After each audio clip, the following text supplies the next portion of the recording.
Assalamualaikum warahmatullahi wabarakatuh. Di sini saya akan menjelaskan relasi tabel dari pembayaran SPP. Yang pertama itu ada tabel pembayaran yang berisi ID pembayaran, tanggal pembayaran, jumlah pembayaran, status pembayaran, ID siswa, ID diskon.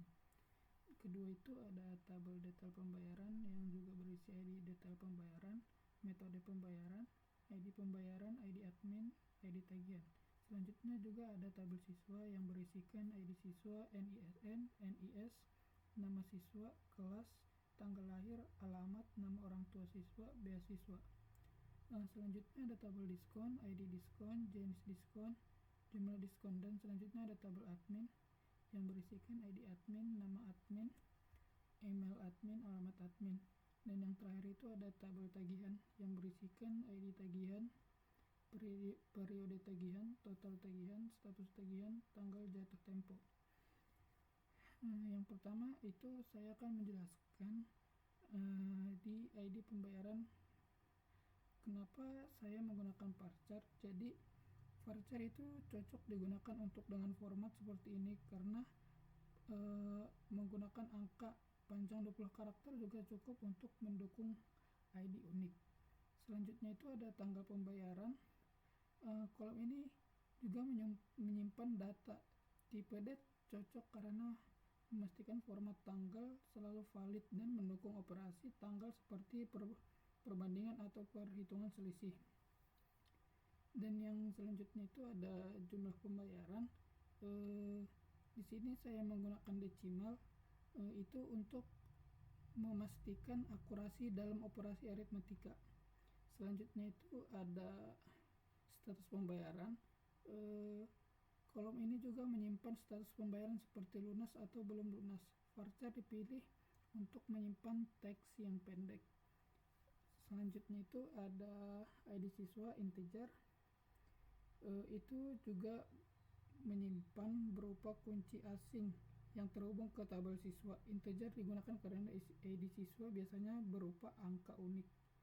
Dan juga yang terakhir itu ada ID diskon, merupakan kunci asing yang terhubung ke tabel diskon. Integer cocok karena ID diskon biasanya berupa angka yang unik juga.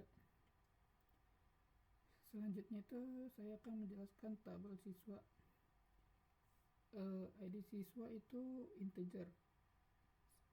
Itu karena sebagai kunci utama digunakan karena ID biasanya berupa angka unik. Integer juga cepat diproses dalam indeks. Selanjutnya NISN dengan menggunakan varchar. Nomor induk siswa nasional biasanya berupa angka, tetapi dapat mengandung kombinasi format yang lebih kompleks. Varchar lebih fleksibel daripada integer.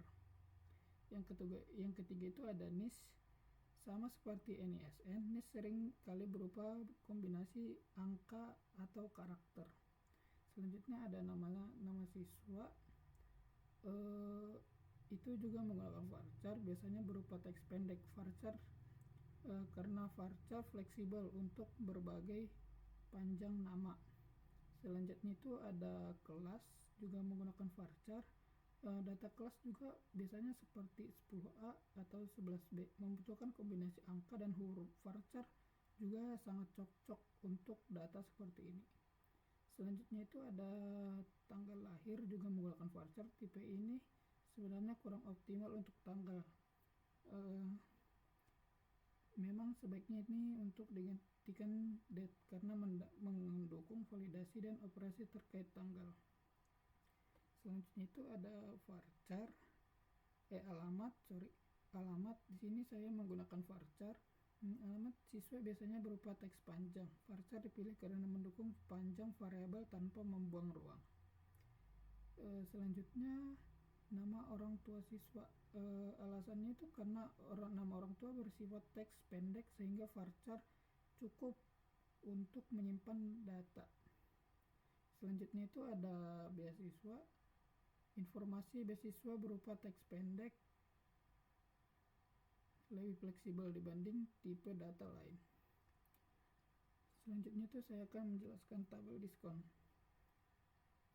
Integer sebagai kunci utama, angka unik digunakan sehingga integer cocok. Yang kedua itu jenis diskon. Varchar juga menyimpan nama atau kategori diskon seperti beasiswa. Tipe teks pendek cocok juga menggunakan varchar. Yang terakhir itu ada jumlah diskon. Meskipun itu diskon seringkali muncul berupa angka, menggunakan varchar juga memberikan fleksibilitas jika formatnya tidak hanya angka. Selanjutnya itu tabel detail pembayaran. Di sini saya menggunakan detail pembayaran integer. Integer juga sebagai kunci utama, cocok untuk identitas unik. Selanjutnya ada metode pembayaran. Itu menggunakan juga varchar, menyimpan data teks seperti biasanya kita ketemui transfer bank atau e-wallet. Varchar fleksibel untuk tipe teks seperti ini. Selanjutnya itu ada ID pembayaran. Menggunakan varchar mengacu ke ID pembayaran dari tabel pembayaran yang juga bertipe varchar. Selanjutnya ada ID admin, merujuk ke ID admin di tabel admin. Tipe integer digunakan untuk efisiensi dan juga sama dengan ID tagihan, mengacu ke ID tagihan di tabel tagihan yang bertipe integer. Selanjutnya itu saya akan menjelaskan tabel admin. ID admin juga kita menggunakan integer sebagai kunci utama untuk data admin. Integer juga sangat efisien digunakan untuk angka unik. Selanjutnya nama admin. Itu varchar juga, nama admin berupa teks pendek hingga panjang menengah. Varchar fleksibel untuk ini. Selanjutnya ada email admin. Itu juga menggunakan varchar. Email berupa teks unik dengan panjang bervariasi. Varchar ideal untuk menyimpan email. Selanjutnya itu ada alamat email. Alamat admin biasanya berupa teks pendek hingga menengah, jadi cocok menggunakan varchar. Yang terakhir itu ada tabel tagihan. Tabel tagihan di sini menggunakan integer. Itu juga seperti yang lainnya sebagai kunci utama. Angka unik digunakan sehingga integer sangat cocok. Selanjutnya itu ada periode tagihan. Menyimpan data periode tagihan yang berupa tanggal, jadi tipe date itu sangat cocok. Yang ketiga itu ada total tagihan menggunakan desimal. Itu karena cocok karena kita menyimpan nominal tagihan dalam bentuk angka dengan presisi desimal.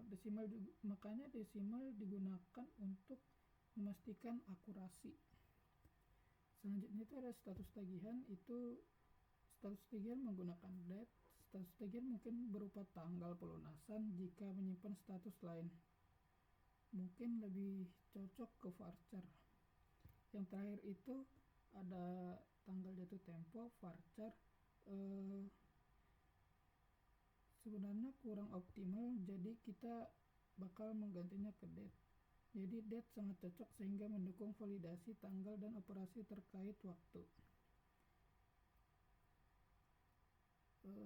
Kesimpulannya itu yaitu pemilihan tipe data didasarkan pada jenis informasi yang akan disimpan, efisiensi penyimpanan, dan kemudahan pengelolaan data. Beberapa tipe data seperti varchar memberikan fleksibilitas untuk teks, sedangkan date dan desimal memastikan keakuratan untuk tanggal dan angka. Sekian penjelasan dari saya. Terima kasih. Assalamualaikum warahmatullahi wabarakatuh.